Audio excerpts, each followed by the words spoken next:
Gurbet elde yanar yüreğim, hasret çökmüş dağlara. Ayrılık ateşi düşmüş cananlar gibi. Turna olsam uçup gelsem yarim. Ayaz düştü gönül yaresine, turna uçmaz gurbet deresine. Ayrılık çöktü sevda paresine, ayaz yaktı canı yarim.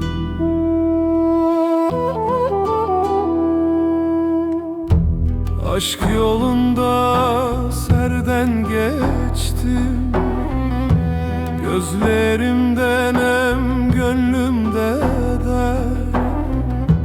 Bir sel oldum, aktım, taştım, sürüklendim. Senden ayrı kaldım yarim. Ayaz düştü gönül yaresine, turna uçmaz gurbet deresine. Ayrılık çöktü sevda paresine, ayaz yaktı canı yarim.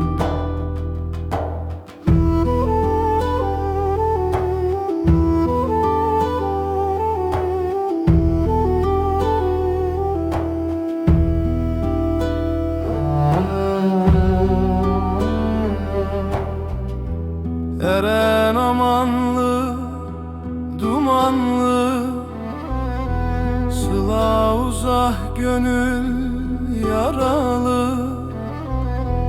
Gözümde hicran, dilimde feryatlı. Bu aşkın yoluna düştüm yarim. Ayaz düştü gönül yaresine, turna uçmaz gurbet deresine. Ayrılık çöktü sevda paresine, ayaz yaktı canı yarim.